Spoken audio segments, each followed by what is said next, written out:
Ladies and gentlemen, boys and girls, and co-parents of all ages, this podcast is for you. Introducing and the center ring, the Amicable Divorce Expert, Judith Weigel. Today we have author and certified public accountant, certified divorce accountant too. We have David Stolz. David wrote a phenomenal book, and that's going to be the topic of our discussion today. The title of his book is Women, Divorce, and Money.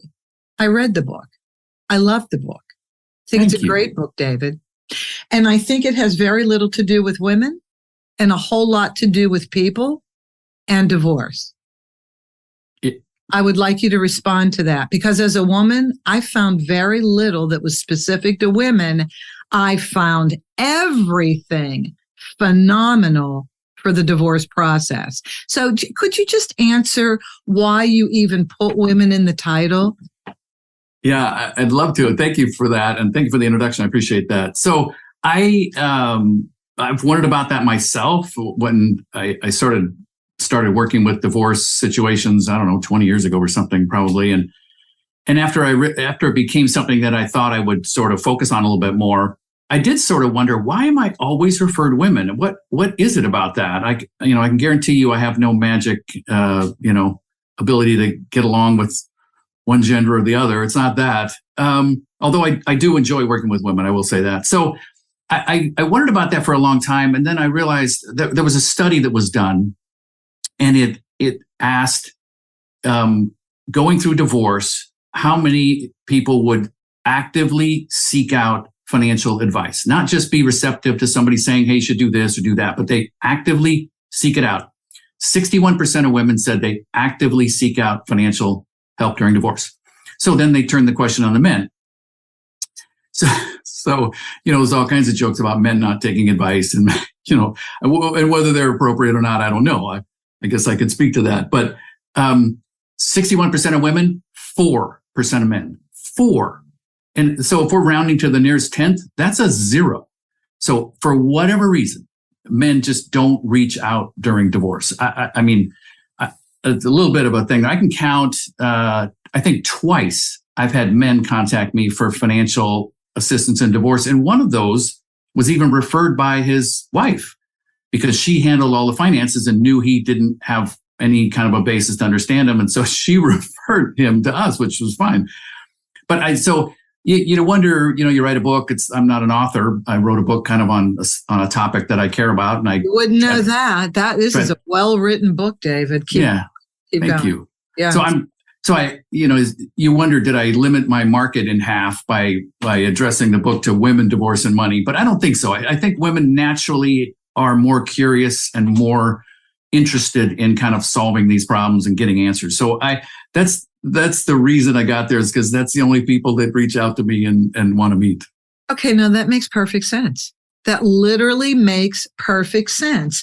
If 61% of women seek out financial help and only 4% of men, why not put women in the title? Okay, so I get it. But if we have any men listening in touch with their feminine side, this is a phenomenal book. Interesting to me, David, that the book isn't all about money.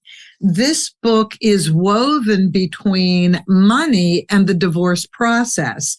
And I know you're not an attorney. I'm not an attorney. I'm a mediator and a paralegal, but we all run into the same stuff. Each one of us in our areas of expertise that we provide as a service for people going through divorce, we have to be very in tune to the emotional side of divorce, the legal side of divorce. And then especially with you, the tax implications of the settlement, which is different than what most people think. So I'm going to focus on the financial parts as much as possible, because that's what you are as a financial expert. I'm going to start though with something that's come up twice in my office in the last week and a half. So you are the perfect person to come on and answer this. Here's what I've been asked. you have two ways of filing for not living with somebody anymore. You have divorce, and then you have legal separation. In both of these cases, there are tax returns that have to be filed once the divorce or the legal separation is finalized. So I'm going to ask you one question at a time. In divorce, does it matter when the divorce is final and the last time you can file married jointly? What are the rules for getting a divorce finalized in 2022? Doesn't matter which date it's finalized, as a directive for how you can file for your taxes for the 2022 tax year? Yeah, great question. So the status on the last day of the tax year determines how you can file. So on December 31, are you married or are you not married? So if you're not married, then your choices are single, or if you've got kids at home and you meet the rules, you can file as head of household. So you get divorced on February 1st. At the end of the year, you're not married. So you file for single or head of household for the entire year. Or the other way around, you get divorced on December 20th.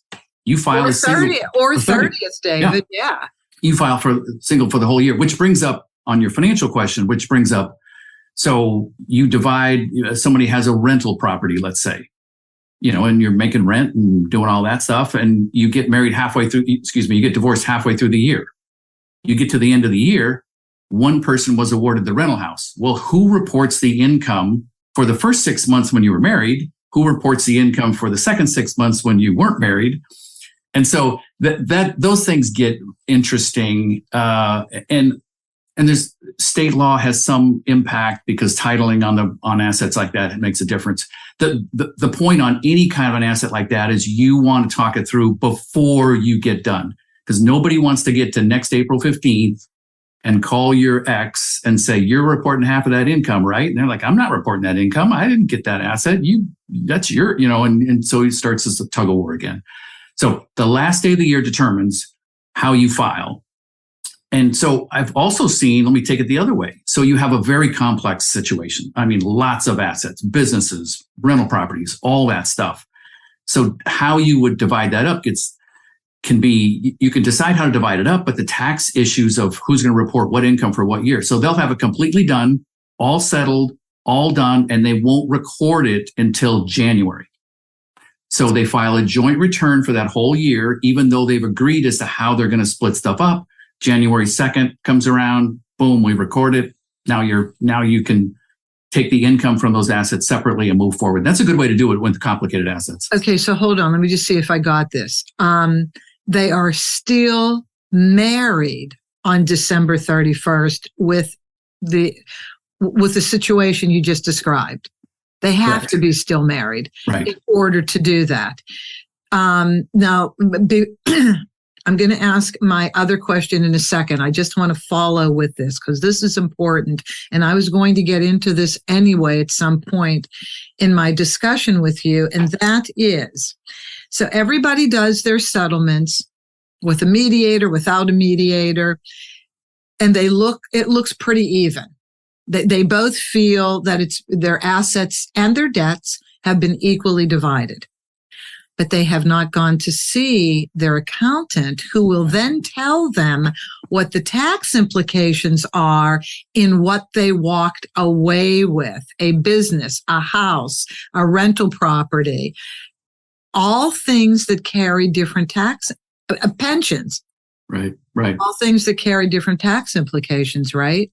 Yeah, absolutely. And that's the you do so much with mediation work that you have a good kind of a better grasp on this stuff than a lot of people are going to. So you know that one asset that's valued at, pick a number, one asset that's valued at $300,000 is not worth the same as another asset that's valued at $300,000 because of the tax implications. So I mean, to pick something is really simple. An IRA that's $300,000 versus $300,000 in a savings account. Those are very different tax assets. When you take $1 out of the IRA, you got to pay tax. You take $1 out of savings, you pay no tax. So the general idea is once you have your list of marital assets, you would want to take a look at them from the tax perspective and how that impacts the value. So that back to your thing about a pension. So the government owns part of your pension. You just haven't paid it yet. So when you get to collect it, they're going to get their piece. Now you can plan a little bit so that their piece might be 15% instead of 22%, or you can do that. But one way or another, they own a piece of that asset. So whatever it adds up to, it's really less than that because you're going to have to pay the government some piece of that when you take it out. So this is such valuable information. And I've done this for 10 years. Mediated for 10 years in California. I didn't understand about the tax implications until a few years ago. Literally through this podcast, I started talking to more and more financial people, and they opened my eyes. Now, I always said to my clients, talk to your accountants. I knew to at least say that before you sign off on this settlement agreement, at least talk to your accountants. But I didn't know or understand more than a few years ago that in talking to their accountants, this issue of tax implication was going to come up. And I almost think that when people are amicable, they'll come to me. And it doesn't mean they don't have any money. I've done $25 million settlements, more than people know. It just means people are able to talk things out and they're willing to divide whatever they have to divide California law. Well, that's all fine, well, and good, but California law doesn't take into consideration the tax implications on any one asset. It's a community property state, and anything invested in or purchased with monies that we make on our jobs from date of marriage to date of separation creates community property. That's it. It's pretty simple. Mm-hmm. But what isn't simple is what's the real value of what you're walking away with after you file your next tax return as an unmarried person. Mm-hmm. Absolutely. Absolutely. And you and I live in community property states. I'm in Washington. And so we think we think all the world behaves like community property states, which they don't. So people listening that don't live in community property states have something different. But what this is, you're an advocate for, getting this stuff done out of court. You're a big advocate for that. And this is one more reason, because if you go to the court is generally not interested in hearing, well, that asset's, if I get that asset and I sell it, I'm going to have to pay 25% in tax, and I'm not going to have that. They're not interested in that. It gets too weird for them. The only exception to that is if the court says, I can't, the court rules and says, you have to sell the family home, then you're going to divide the money. So if they dictate that something's has to be sold, then they will be open to talking about and understanding the tax implication of that requirement. But if it's just like, I'm getting savings, you're getting the IRA, they're not interested in that conversation. So one more reason that settlement is huge, because you can decide, especially on the amicable situation, you're going to be empathetic to me saying, hey, there's a big tax hit if I get that. Can we somehow even this out somehow so it's not quite so bad? So yeah, another reason to just stay away from the people in the black robes, because they're not interested in this topic. Well, I don't know that they're even qualified to deal with it, to be honest with you. Mm-hmm. So this is such a perfect point that you just brought up about keeping the settlement discussions and negotiations out of court. Now that we've introduced that there are tax implications that could result in a very uneven settlement, ultimately. Mm-hmm. No judge can really do that. Now, I was in a courtroom because I was interviewing a judge one day during his lunch break in his chambers. Mm-hmm. And so I got there early and there was a case going on, and you're allowed to sit in the courtrooms mm-hmm. and listen to cases, which I really think everybody getting divorced should do. You need to see what a trial's like. You need to see what it's like for a judge to make decisions for you, because it doesn't work the way you think it's going to work all the time. They have a very narrow lane that mm-hmm. they can create decisions in, and there's no empathy, emotion in that lane. It's just strictly laws. Yep. But there was a forensic accountant giving testimony that day in a trial. And that's possibly the only way that in court an appropriate decision could be made if both parties had forensics discussing the tax implications. These are very expensive people to have. Exactly. Very expensive. And depending upon, I'm not sure how California works. Sometimes I was talking to somebody, I think in Arizona, and in Arizona, if you have two valuation people come in, the court is not allowed to split the difference. So the judge has to take one value or the other. You can't go down the middle, which is what a lot of times the court will do. They can't figure it out, so they just go, well, let's split it down the middle.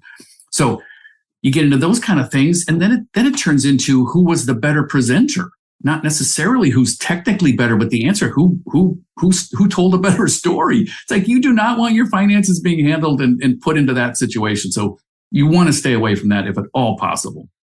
You said something else, by the way, that's not financial, but it's real. And this actually happens in court. Who tells the better story? Judges are human beings, just like us. And we can be swayed by a persuasive talker. And what they're saying could be so far from the truth, it doesn't even matter. But all of a sudden, we believe what they're saying. And there was an attorney in my office one day, actually pitching himself. He wanted me to refer him as what we call a short-term hire. Oh, God, I can't even remember the name. Is you just go and represent that one day in court. You don't have to hire the attorney to do the whole case. Just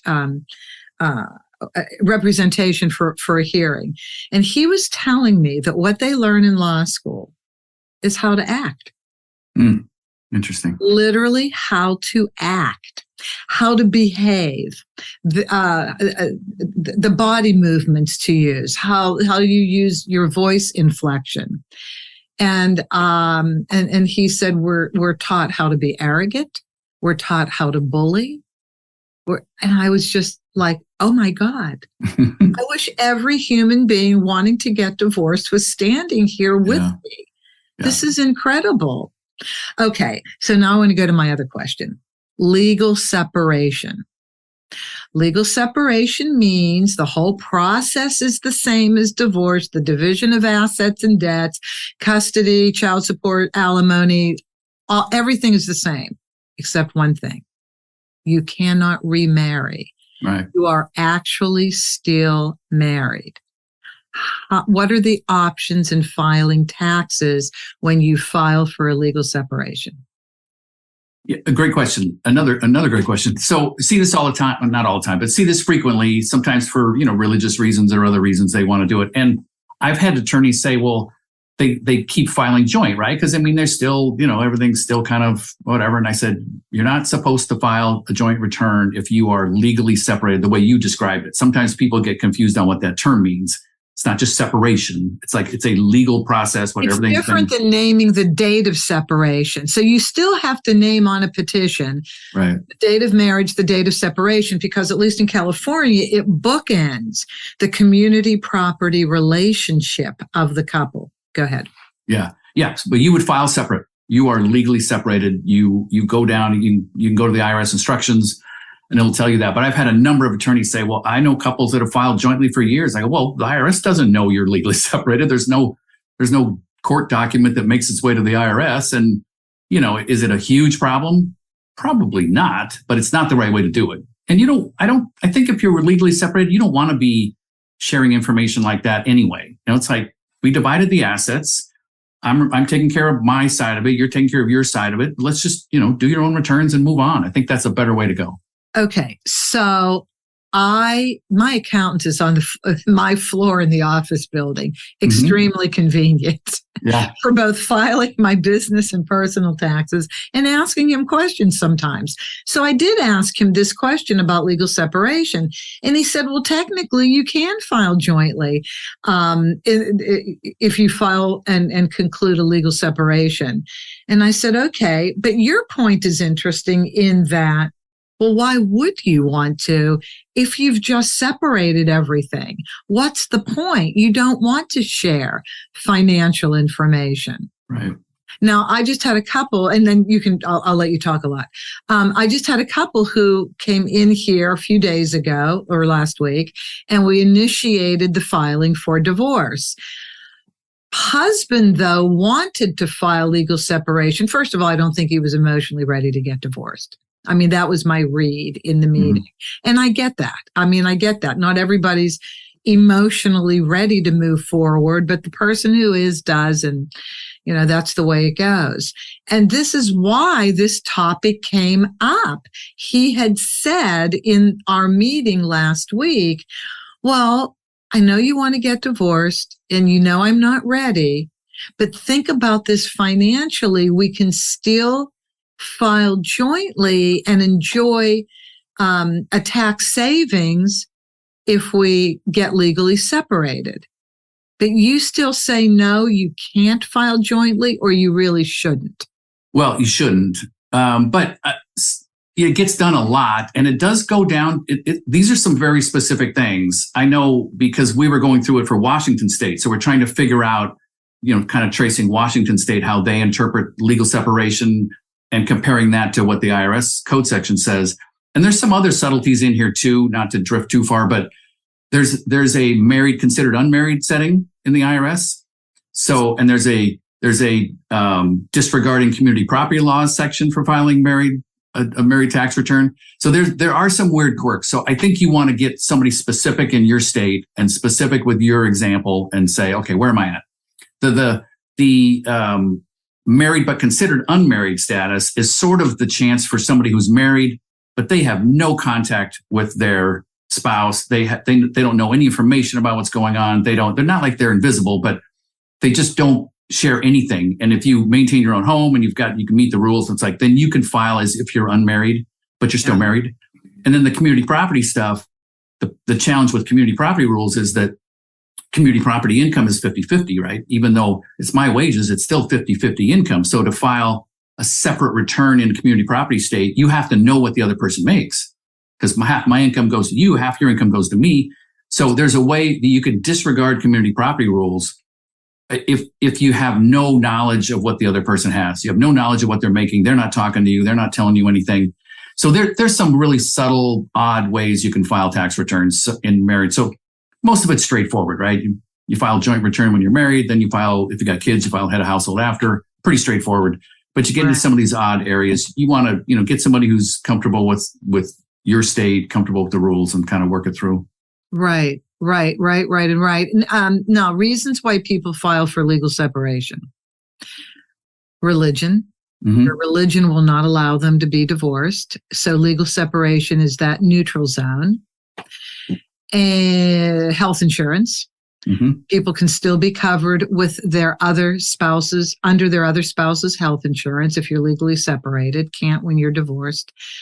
And emotionally, some people just can't deal with the idea of being divorced, and at least at the time of filing, have no interest in remarrying. Yeah.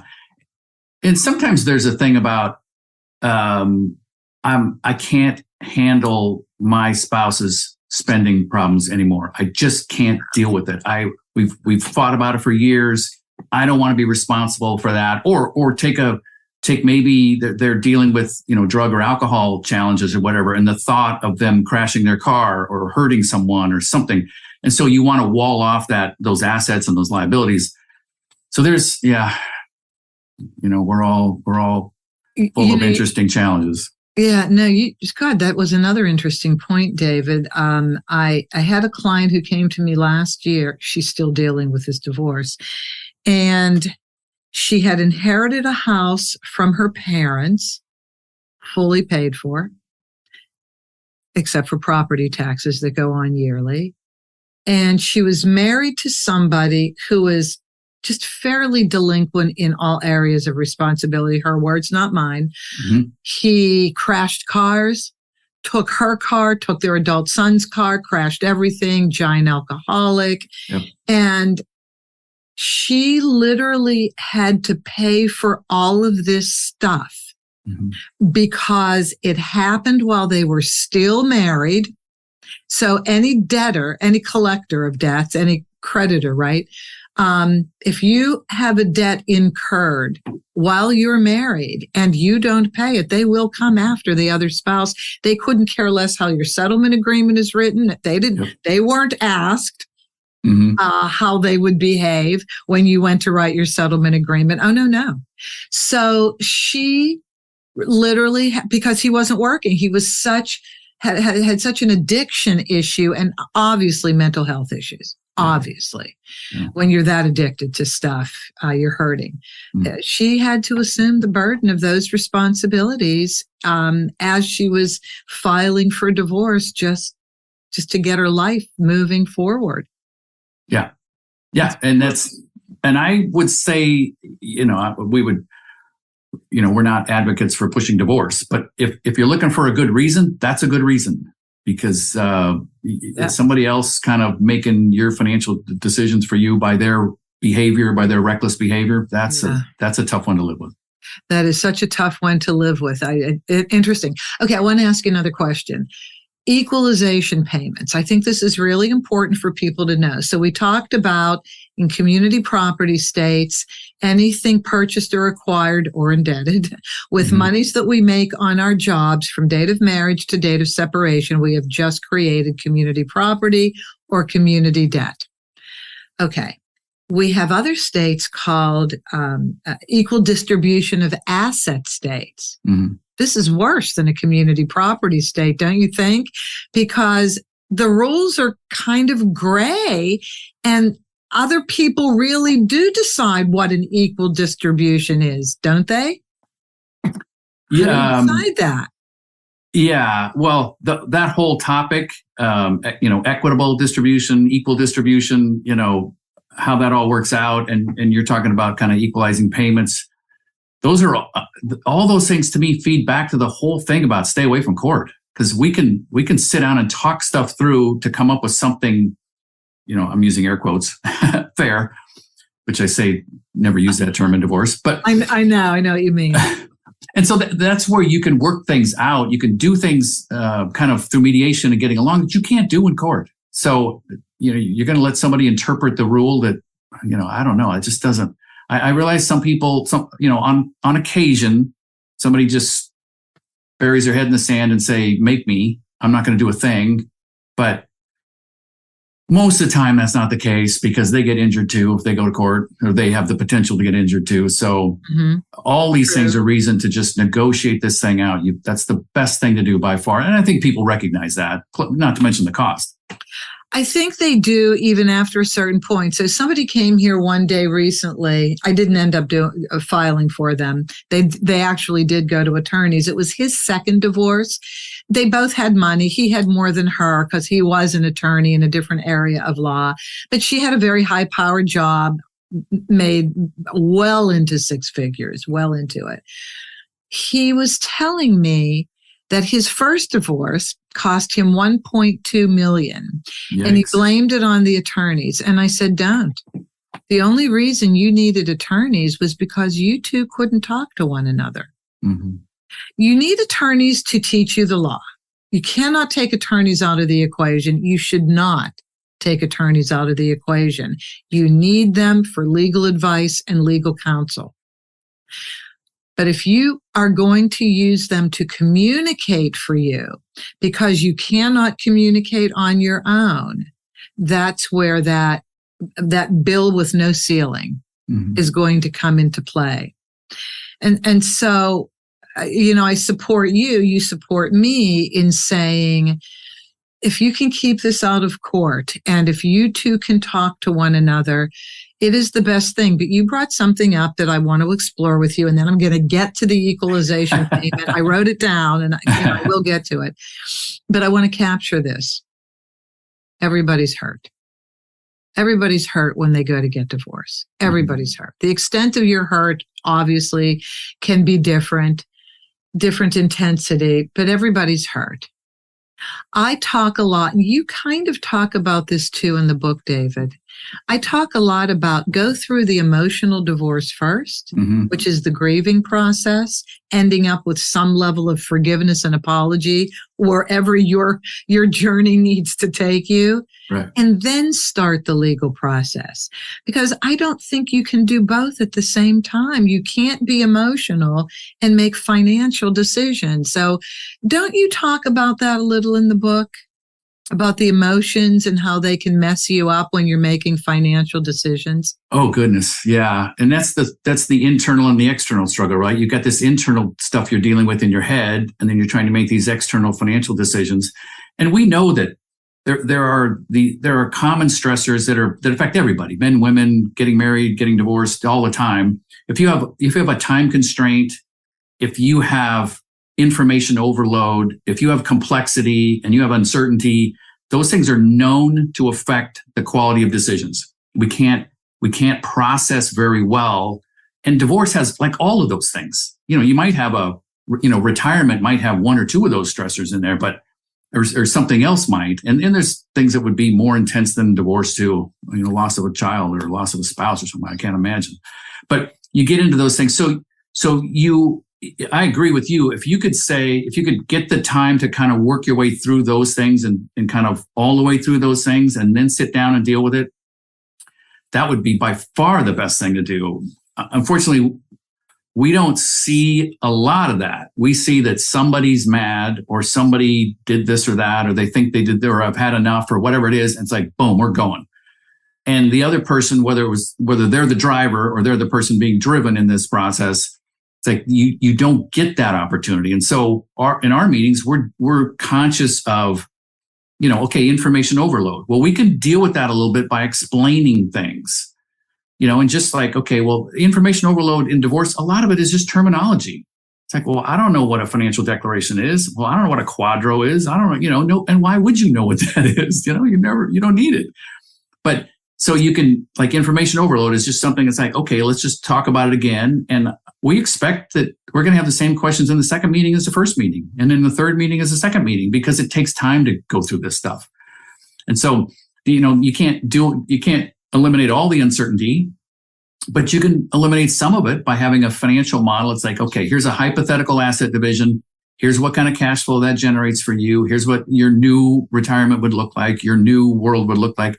So yeah, you do have to, and to your point, if you could start by saying, let's just take a breath. I need to process all this stuff and understand, and then let's, kind of work our way through. That's a great way to do it.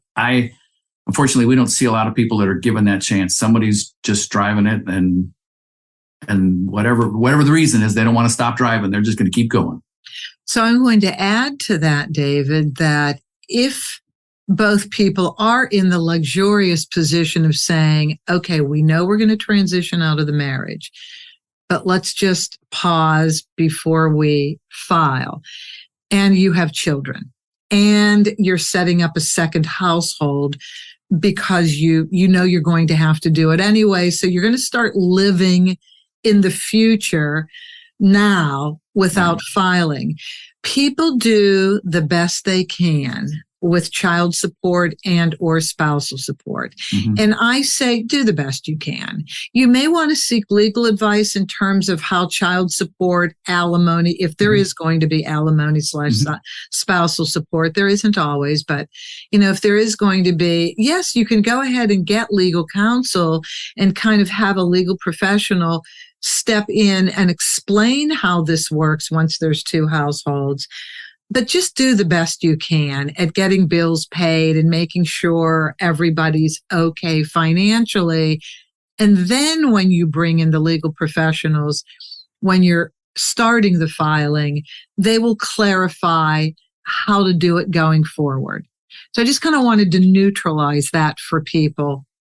Yeah. If they are able to wait before they file.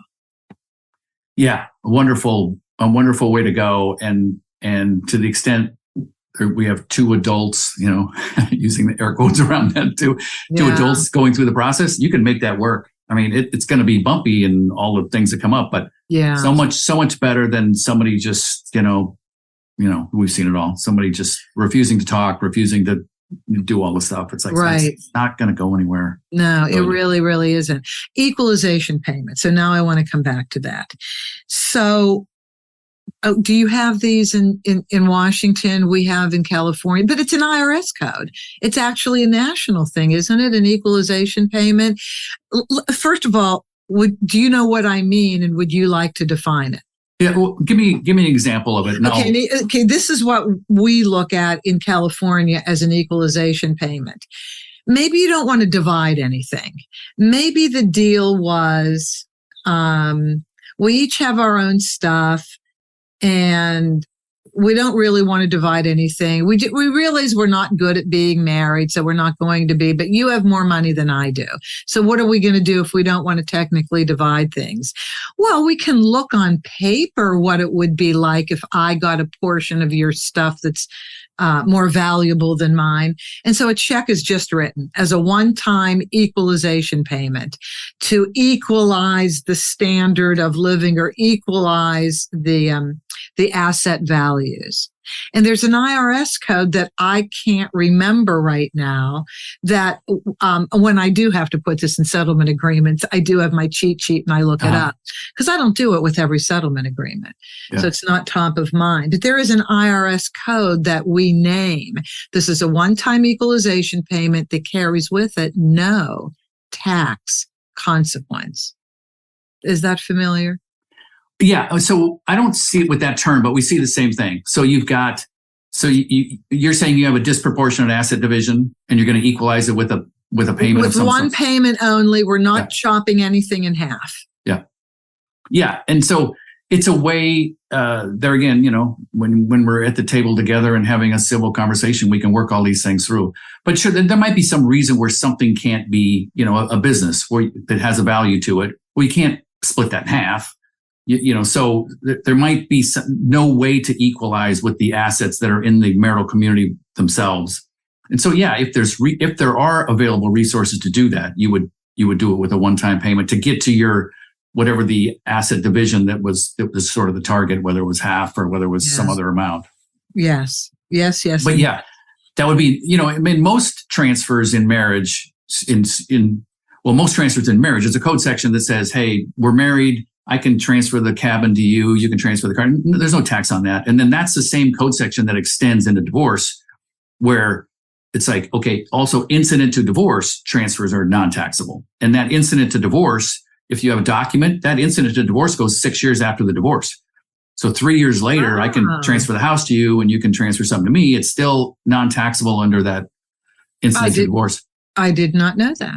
I actually, here's a riveting article that you can read. So I have an article coming out in a couple of months in the Tax Advisor magazine. Doesn't that sound riveting? It does. It really does. I can't wait. Anyway, I'm sure there's a lot of people who can't wait, but it's on that topic exactly. I'll send it to you when it comes out. Okay, thank you. I'd really appreciate it. See, I learned something. I love when I learn something new in these interviews and discussions. Excellent. Pensions. This is a real issue with people. So either the pension is going to be divided or it is not going to be divided. But when it's time to take the pension department at the company wants to see the settlement agreement and the divorce decree. Right. And so many years go by because the person holding the pension never brought the settlement agreement into the pension department as soon as the divorce was finalized. And I don't know one person who's kept hold of their settlement agreement, one of the most important documents you're going to have, right, along with the title to your house. And people lose these things. Yeah. So can you give our audience some advice on, regardless of whether you're going to divide it or not, should you go into the pension department immediately and register that a divorce has been finalized? Well, the short answer is absolutely yes. So here's part of the reason why. So we use this term quadro, qualified domestic relations order, right? And the term looking at it from a tax person, the term is slightly misused. The term generally, you would say the court is going to produce a quadro. Well, technically, that's not correct. So the court produces the domestic relations order, which is nothing but except a paragraph that says, here's how we're going to divide this. That goes to the plan administrator for that qualified plan, in this case, the pension.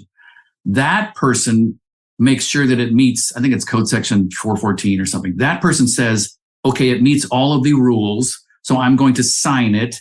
That makes it qualified when that qualified plan administrator signs it. So 2 reasons you want to do this right away. One is they might say, nope, this doesn't meet the rules. So you have to go back to the court and have them fix this sentence or change this little thing or do this thing. You're going to do that years later? No, you don't want to do that. So one, you want it done so you don't lose it and forget about it. But secondly, you want it done to know that it's finished. It's that plan administrator says, okay, when that pension starts, we're splitting it 60-40 or whatever we agreed to. Or at least release it to you. Yeah. Yes. And so then you've got that done. Okay. So yeah, absolutely. Pensions are less popular, unfortunately. And I would say, just anecdotally, if someone has a chance to take a pension payout versus a dollar amount, when you generally run those models, the pension payout is better. So that's not a universal answer. I'm not universally telling somebody to take the payments instead of the dollars, but the ability to have a payment come in guaranteed over a lifetime, that's worth a lot. As opposed to getting, I don't know what numbers it takes to make. You can get $2,500 a month, or you can get, $450,000. I don't know what those two match up, but you'd rather have the payment. The monthly payment. The monthly payment. As opposed to the lump sum immediately. Right. Is there a tax implication that's better or worse? Well, or why? No. Well, assuming you're dealing with retirement assets, the tax implication is going to be the same. So what the difference, so the pension is going to be valued, and somebody's going to say it's worth $450,000 or whatever the number is. So in theory, those amounts are equal.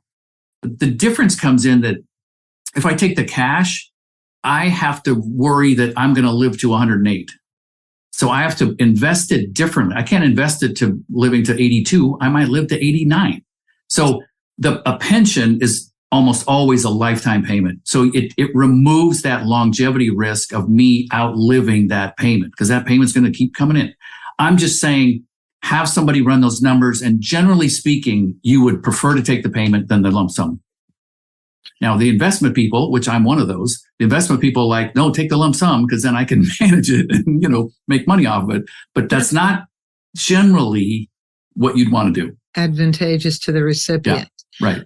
If you took a lump sum, though, would you still have to wait till the person who owns the pension is now drawing from it, or can you take the lump sum now? Or does this have to do with deferred comp versus defined? Yeah. If you took a lump sum, like a 401k distribution, you split, you took money from their 401k account, or you took an IRA account or something. If you took that, you just, anytime after age 59 and a half, you start taking it. It doesn't matter what the other person does. Whereas the pension, a lot of those pensions are still tied to that employee. And when they turn age 65 or whatever the pension rules say, they start to get this payout. So you just want to look and see what that particular pension said the rules were. Okay, so you just said a good thing. You really do have to read about the pension. And that's what I say to people when they come in and we start mediating. It's everybody's different. Every pension is different. And so this is an excellent time to learn about yours. Don't make assumptions. And I can't answer that question. Only your pension administrator can have these discussions with you. And then maybe you want to take it to your accountant and, have a larger discussion then about taxes associated to that, right? Yeah, absolutely. And you're building a new jigsaw puzzle, like I talk about in the book. So that involves different spending, different income, and different retirement. So you want to kind of take a fresh look at all those things with whatever you're going to have at the end of the divorce. Okay. Because the book does have the word women in the title, and we did clarify. Oh, no, it's going to be a good question, David. It's okay, good. I'm not challenging you on this, but you gave a great answer. See, I didn't know that either. Although, again, this book is fabulous for men. You both will learn, men and women. For women, though, since it is directed to this niche, anything that women should look at specifically when they're dealing with their settlement that may be unique to women or specific to women? I don't think about it that way. I think it's going to be unique to the situation. If there's some patterns that I hear, and you probably hear them too. So in a marriage, I think sometimes the duties sort of get delegated without really talking about them. I'm going to pay the bills and you're going to, whatever, shop for groceries or however those things, it sort of just evolves. And it seems like a lot of times women feel like they weren't engaged in the financial part of it. Or I hear that a lot. I should have paid more attention to the finances. I was stupid. I should have been more involved and whatever. And I don't really think that's true anyway. I think it's just a division of who was doing what. So if there is one thing I'd say, if a woman feels like they're sort of behind the curve on understanding that stuff, just dive in and figure it out. It's not complicated. It's not going to be that difficult. It's just something new. So terminology, and maybe investment terminology, or maybe just basic paying the bills, and you can do it any way you want. You do it on software, do it online, write checks, whatever you want to do. Right. But I think if you haven't been as involved in the financial part of things, now is your chance to step up, and it won't be a problem. It won't be difficult, but it's just something new to kind of work through. Okay, so for a woman to educate herself, let's just say it's the traditional, honey, I just got our taxes done here, sign right there, man saying to woman, because that is very standard. Mm-hmm. And again, there's nothing wrong with that. That's the division of duties. I agree with you.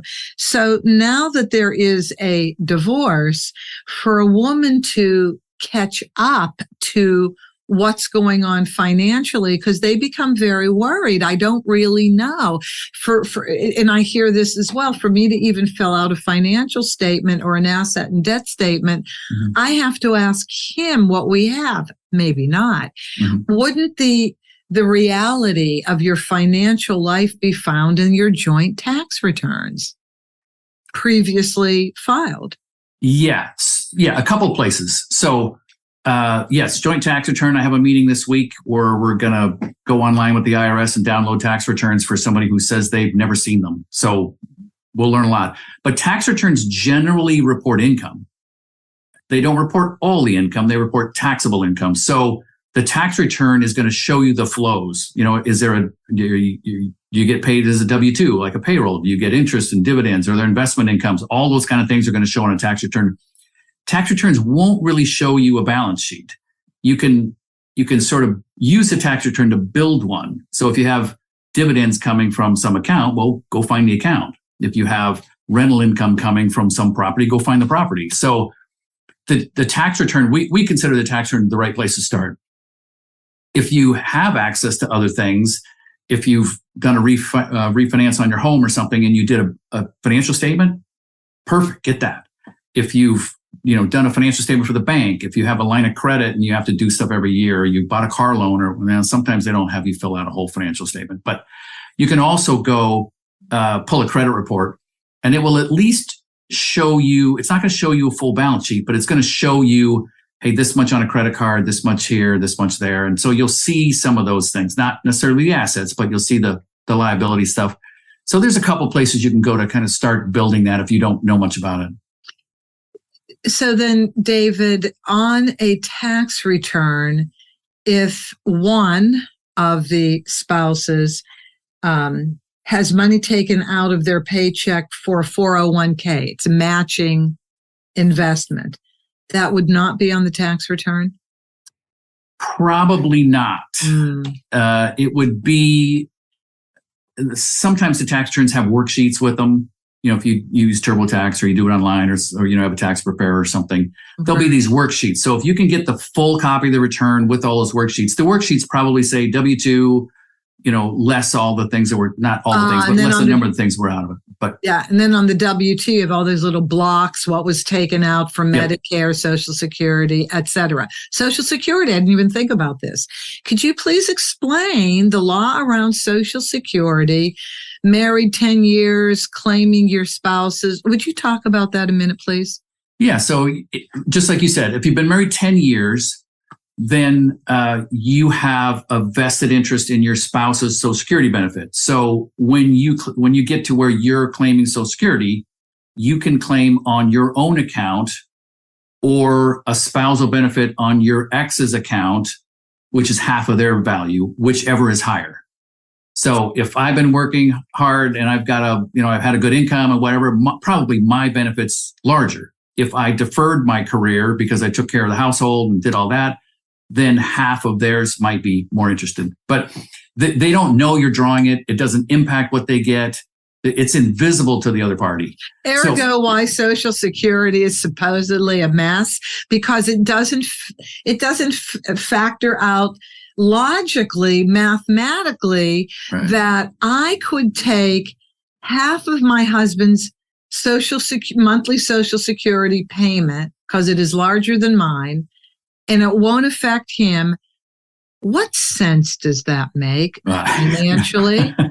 That one I don't know. I have a friend who's kind of a Social Security expert, so I ask him these questions once in a while. But it's an old rule where you did have a very stereotypical arrangement where one party worked, one party didn't, and they just thought it isn't really fair that somebody, using the fair term I shouldn't use, that somebody might get sort of left out of that. And so they built that in. There's a widow arrangement too, that goes either way, of course. And there's some funny things where you can remarry. So if you do remarry, you kind of blow through that idea. So if it's before age 60, but you could be married to two people for 10 years and divorce them both.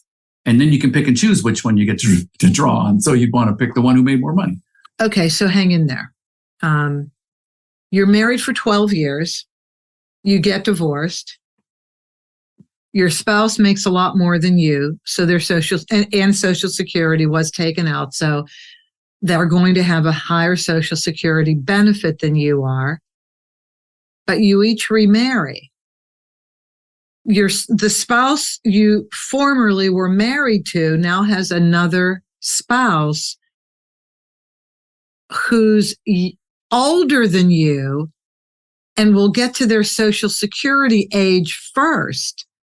They will ask to have half of your ex-husband's Social Security before you're able to. Does that eliminate your ability to take half of his? It won't impact you at all. You still have the same benefits you had before. So you could, depending upon how old somebody was when they got married and divorced, you could have somebody who had 2 or 3 spouses that were eligible to claim on their. Interesting. Oh God, this is so interesting. Hence the Social Security rules being weird, right? So weird. I can't even tell you. Yeah. That blew me away when I got into this business and I learned about that. I said, "Who made that rule? I mean, how is it possible for Social Security to function like that?" Mm-hmm. Okay, well, you know what? We have a lot of weird things that we do in this country. That's okay. True. In the few minutes that we have left, I want to ask you about looking at divorce as an opportunity. And I'm looking at it financially and maybe professionally. But when you talk about this, because it's something that's listed as, one of the priority topics you like to discuss, what do you mean by that? Well, kind of getting back to addressing the book, aiming the book toward women, I was concerned that what credibility would I have? Why would a woman buy a book from a guy telling them about, So one of the things I did was I ran a survey, and I used a family friend who's an expert. My little sister's a PhD. Anyway, so we designed a survey together. And so in this survey, I asked all kinds of questions like, what were your fears going in? What did your friends give you advice you didn't want? What did you learn about yourself, and all these kind of things? Well, I do ask the question about, now that you're done with your divorce, what did you learn about yourself? And overwhelmingly, it is positive. I mean, over and over and over, these answers are, I learned I could do things I never thought I could do. I learned I was more capable than I thought. I learned I was stronger than I thought. I mean, it just goes over and over and over. And you can just hear this sort of this, reemergence isn't the right word, but this opportunity that people are seeing. Now they have less money. I'm sure almost every one of those cases there's less money, but that's not the point. The point is they're in charge of it and they're in control of it. So I just, at the beginning of the book, I'm trying to just convey that here's what people tell me at the end of this process, despite how bad it might feel and look where you are at the beginning. Here's what women tell me at the end. So I don't know how to talk about that other than say, here's what women have told me. And so just keep one eye on this as an opportunity when you're kind of just stuck in the mud and feel like it's never going to get through this thing and it's not going to work out and you're going to have bigger challenges than you want. That's not what I hear people say at the end. That's interesting because yes, everything is about fear at the very beginning of the divorce process. And then at the end of it, you do emerge. You emerge as a different emotional person. You emerge as a slightly different financial person. But I do think if we don't play the victim, we emerge in a very positive way. I do. And as you're talking, and I was thinking of this one woman that I met in doing these podcast interviews. She was a very it was a high net worth family.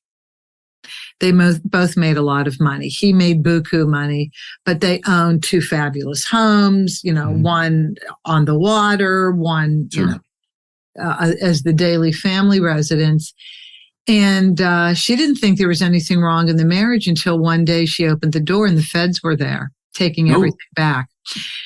There was some gross financial negligence, we shall say, on the part of the one spouse who made buku bucks.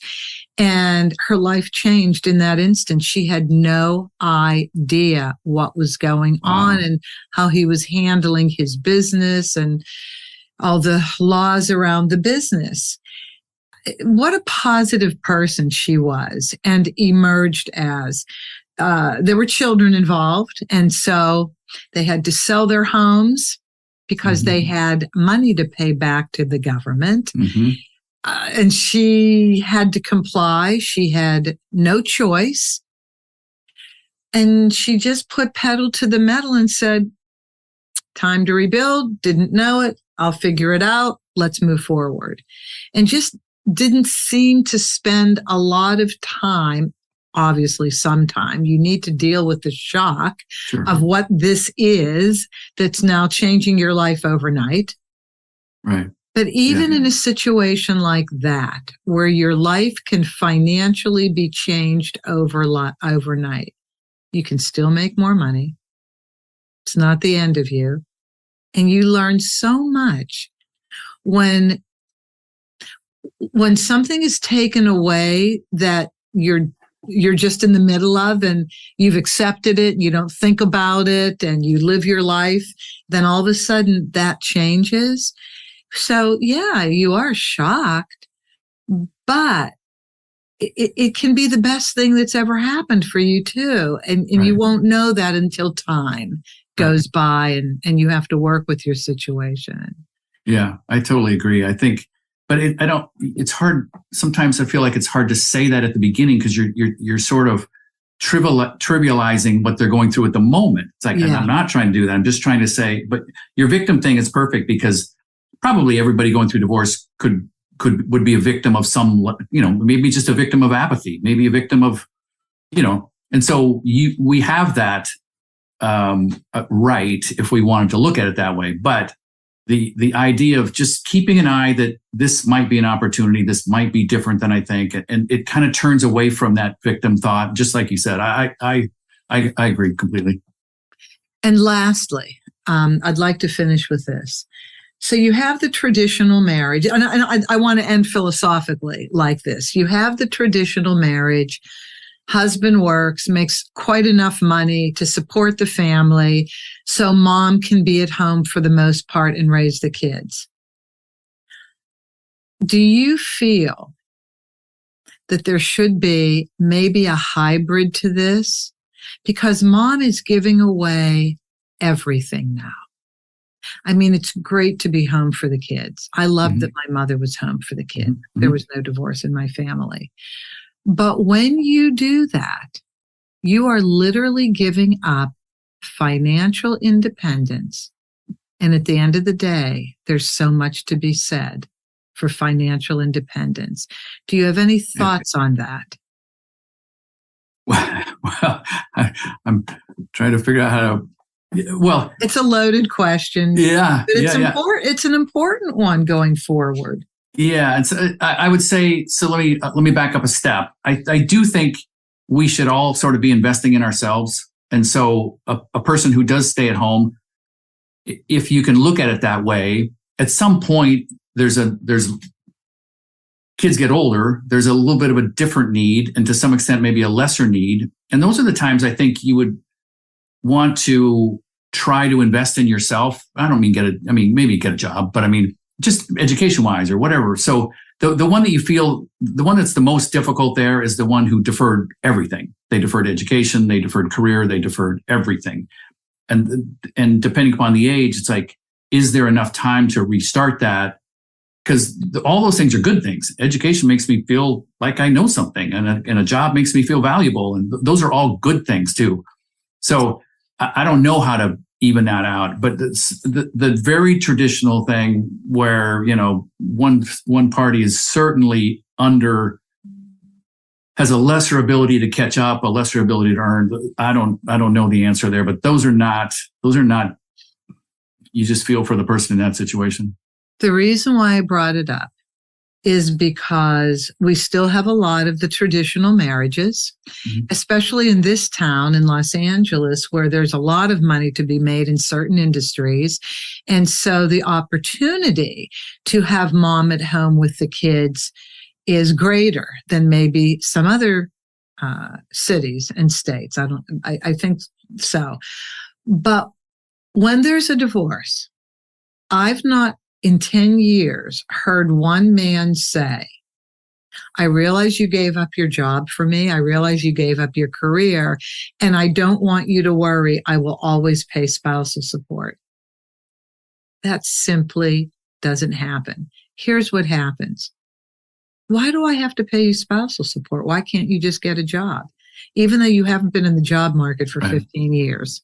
And in this day and age, the job market changes every year or two. I mean, who knows what kind of education you need next year or 2 years from now, to get a decent job. It's just not the way the higher wage earner or the only wage earner thinks.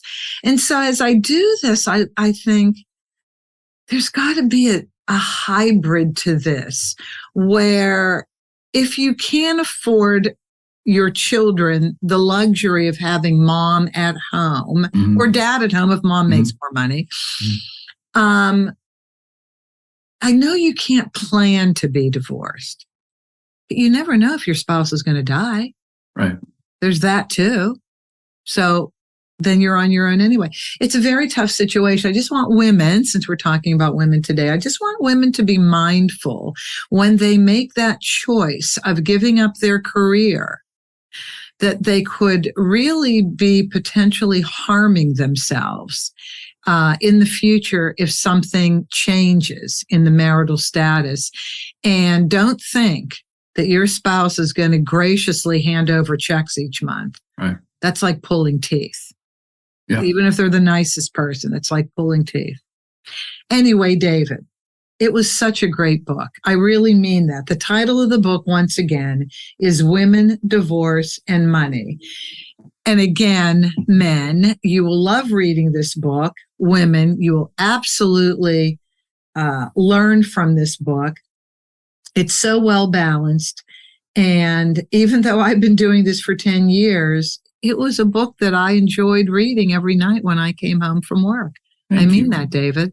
So Thank you so much. That means a lot. Thank you. Appreciate that. Thank you for being here.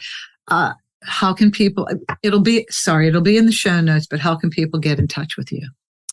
I have an author website that's just my name, David-Stolz, which is Stolz. And you can just go there. There's some information there. Okay. Lately, I've had a couple people email me and say, can you send me a couple chapters of the book so I can see what I think? I'm happy to do that. If somebody wants to go to that website, just say, hey, send me a couple chapters. Well, can't you go on Amazon and you can read little bits, right? Too. Yeah. I don't know how much you can read. Yeah, you can. A little bit. And I do that all the time, download and see if I like it. So, yeah. Yeah. Okay. Very good. David, thank you so much. It really was a pleasure. The time went quite quickly. It's good to be here. Thanks, Judith. You're welcome. And thank all of you for listening. If you have topic ideas you would like for me to cover, you can reach me through the website for this podcast, theamicableddivorceexpert.com. Love all of your comments. And as always, have an amicable day. That's our show for today. Thank you for joining us. Be good to yourselves, be kind to your spouse, and cherish your children above all else.